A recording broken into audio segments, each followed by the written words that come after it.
Hello, everybody, and welcome back. So, we're back to our Tuesday live sessions. For those of you who are new here, welcome. My name is Cordula Marshall. I'm a certified holistic nutritionist, and I started this group many years ago in order to help you on your journey to Hashimoto's health.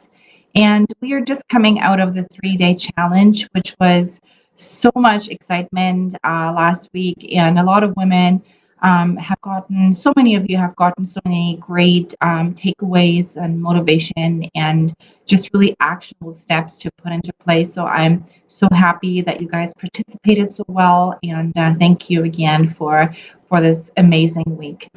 We are back to normal in this group. We are going to be going into the Tuesday live sessions. If there's ever a topic that you're interested in that you want me to cover, please send me a message, let me know.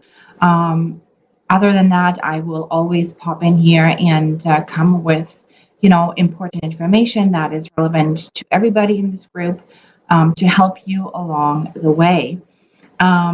So today I wanted to talk a little bit about minerals and thyroid function. So in last week's challenge, we covered a lot when it comes to just really the foundation that we need to create.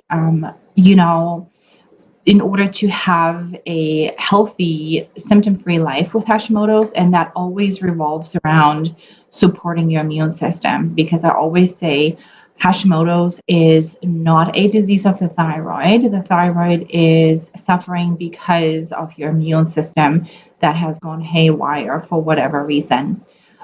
But it is similarly important that we are at the same time supporting our thyroid health, because in most instances for a lot of women, your thyroid is hypo, and so your thyroid is suffering, your thyroid is struggling.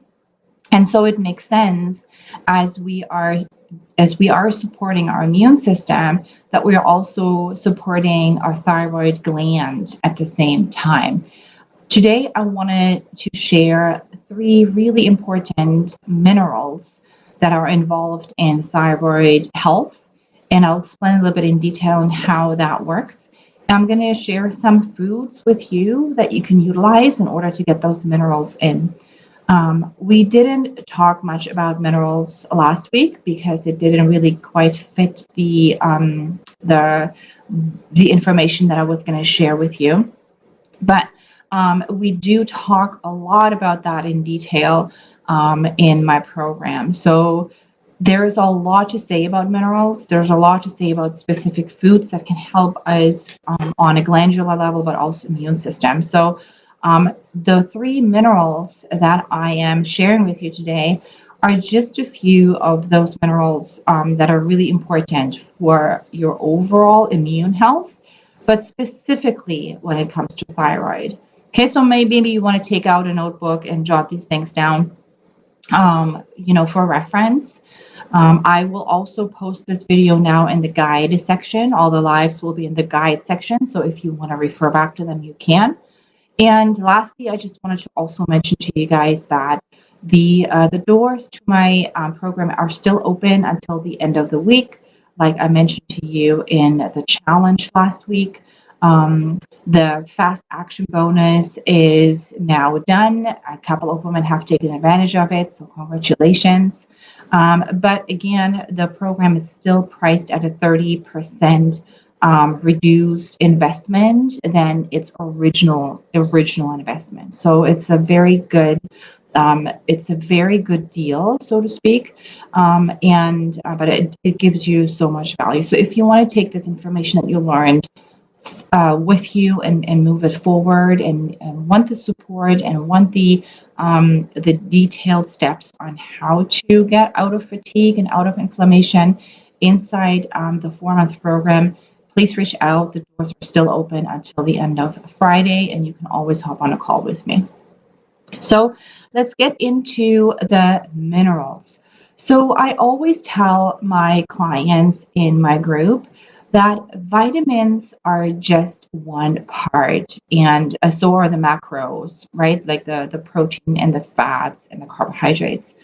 Um, the minerals are oftentimes overlooked or undervalued, but minerals, in my opinion, are at least as important as the right amount of vitamins in your diet. Because without the minerals are spark plugs in your body, and they literally help your vitamins to do their jobs in their body. If you are mineral deficient, number one, your vitamins can only do so much. You won't get the full effect of whatever vitamins you're ingesting if you're deficient on minerals. And also, minerals are so involved in enzyme function and in the world of enzymes when it comes to breaking down inflammation in your body. Those little Pac-Mans that we know from back in the day, the Pac-Man game that came about and just chomped up all of the little pieces on the screen. This is literally what your enzymes do for, like that's one of the biggest functions that they have in the body. And minerals are just so important for that. So minerals are not just important then for your thyroid health, but also for your overall immune system support, which is always critical in with us with Hashimoto's. So the first mineral I want to dive a little bit deeper in is selenium. I think most of us here, you guys have heard about the importance of selenium in thyroid health. Just to reiterate that a little bit, it is involved in thyroid hormone metabolism and antioxidant functions. So it has those both components to it, selenium, right? So selenium is needed for thyroid hormone metabolism. So it is essential for the production and metabolism of your thyroid hormones, right? So, which which means in the production of T4, which then eventually will convert into the active T3, which another mineral is important for. I'll cover that in a second. So that is number one. So you need to have enough selenium in your body and to be able to produce and metabolize thyroid hormones. Number one.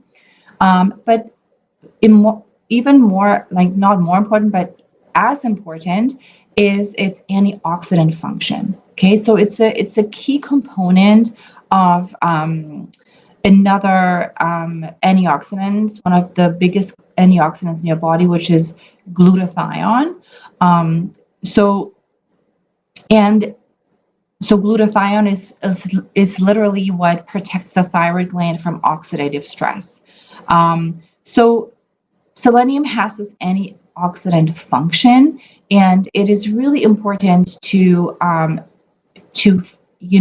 enough selenium in order for selenium to um, fight the inflammation and reduce the oxidative stress, which means the inflammatory component that are actively destroying tissue and cells in your body. So very, very important. And by the way, I just wanted to also mention to you guys is that um, I would highly recommend to do a hair mineral analysis once a year. That is another thing that I'm actually bringing into my program this time around. I'm including a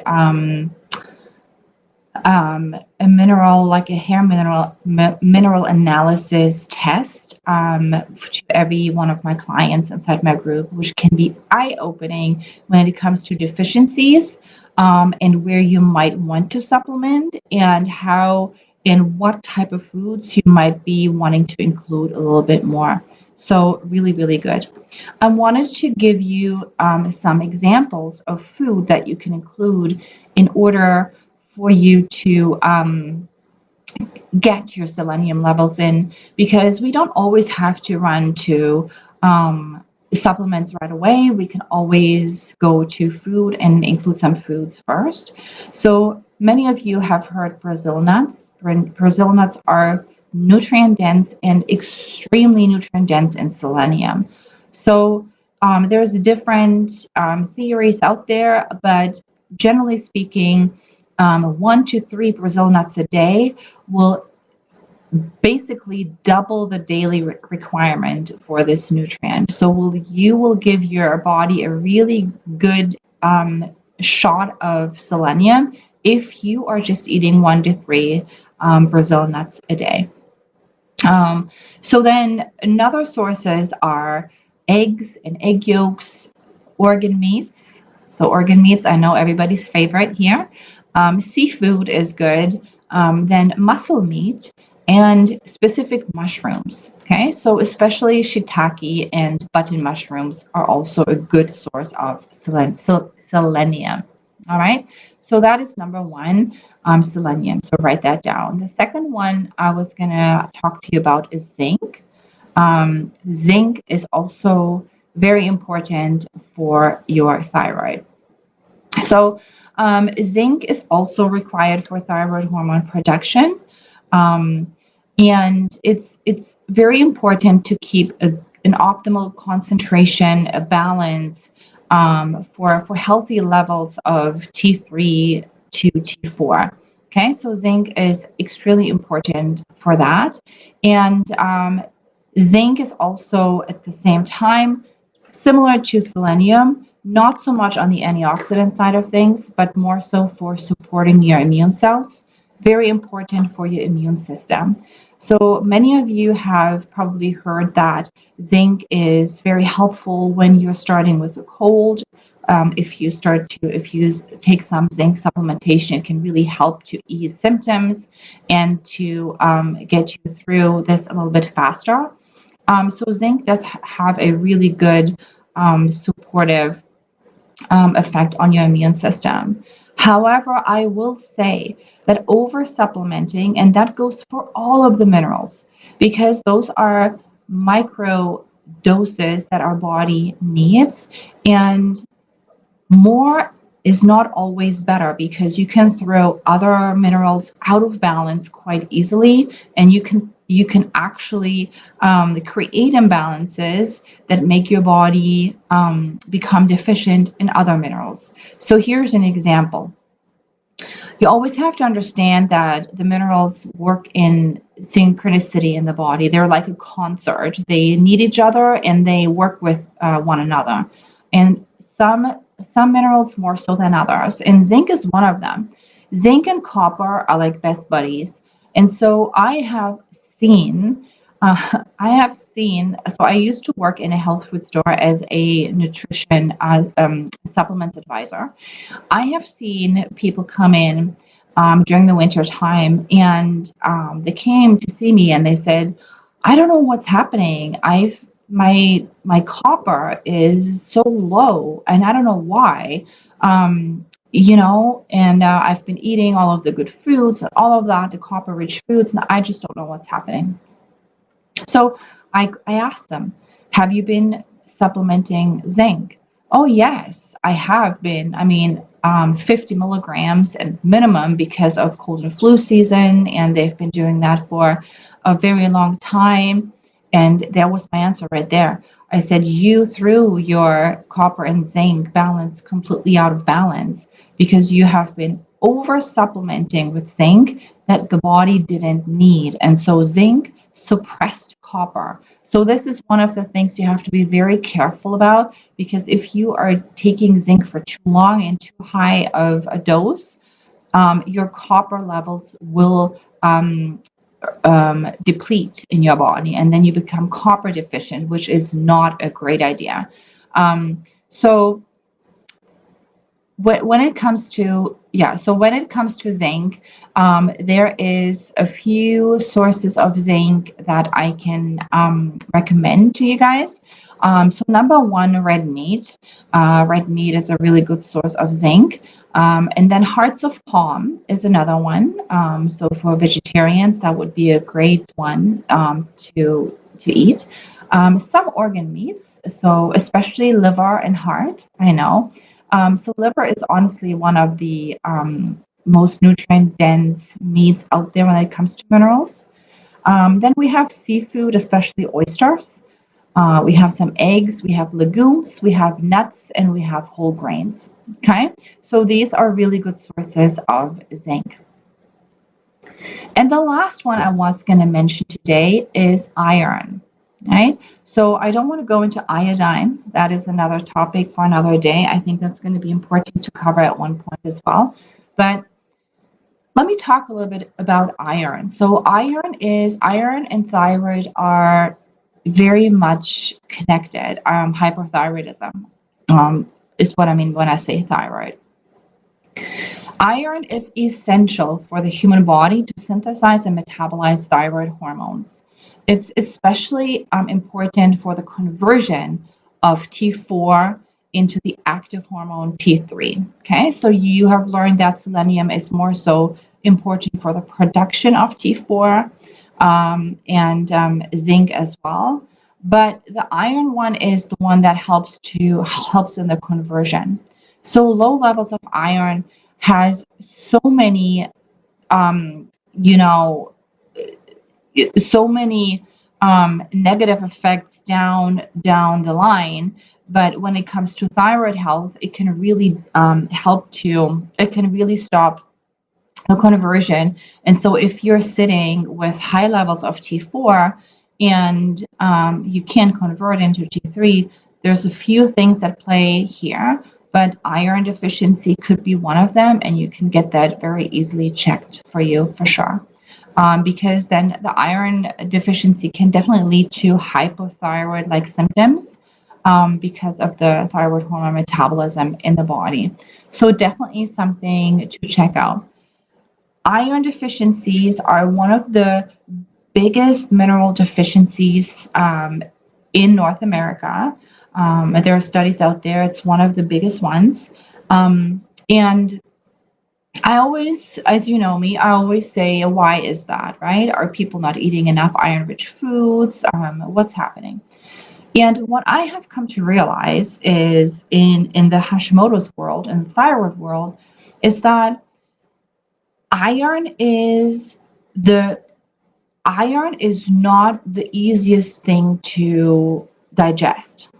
Okay, so iron is literally your body needs to have the right resources in place to separate the iron from the food.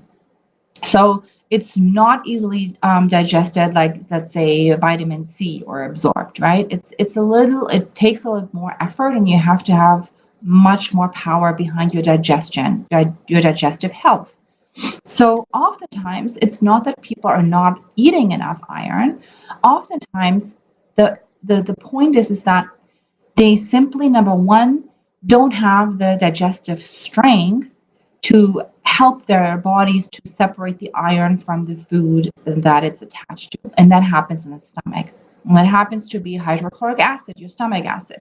And that is the first thing, one of the first things that we are addressing inside the Hashimoto's Fatigue Solution Program, because it's so crucial for so many things when it comes to Hashimoto's health, but also for your iron, your ability to absorb your iron in the body. Okay, so I just wanted to put that out there so that you guys are aware of that. I want to give you some tips on what kind of foods, the best sources for iron-rich foods. Again, there's two different irons. There's the heme iron and the non-heme iron. I'm not going to separate those. That would be a little bit too long right now. But so for the heme iron, it's organ meats, again, liver, but also kidney, the red meat, right? And shellfish. So again, the oysters, mussels, and clams. And for the non-heme iron, so the plant-based one of the best sources is blackstrap molasses. So that's a wonderful iron-rich product. We have coconut milk and cream. We have dark leafy green vegetables. We have oats and quinoa. We have lots of legumes, especially soybeans. Yes, and soybeans are not bad unless you have an allergy. Soybeans are a very nutrient dense food, but they have to be organic. And then you have also herbs and minerals, herbs and spices that actually have a good amount of iron in them, such as turmeric, spearmint, cocoa powder, all have really great iron in it. And then some nuts and seeds like pumpkin seeds. And pumpkin seeds are also rich in zinc, so that's another really rich zinc source, and cashews. Okay, so let me just go back to my screen here. So those three minerals are very much necessary to have in a good place in order to support your thyroid on a daily level with hyperthyroidism and with Hashimoto's. Okay, so there's much more, and many more aspects to that. But if you were to start to look into these foods and maybe even get yourself tested on those three minerals if you can, or you can join us, of course, in the Hashimoto's Fatigue Solution Program, where you get a free hair mineral analysis test with the program. But that is just one thing that you can do. But you can definitely start to increase those minerals in your diet. And if you still find that you are deficient in them, you can always start to supplement a little bit. But keep in mind that you want to manage that, and you want to monitor it, because you certainly don't want to throw the body off and increase deficiencies on the other side of things with other minerals and things like that. All right, everybody, that was it for today's Tuesday Live. Thank you so much for hopping on here, and I'll see you again next week on Tuesday, same time. See you then.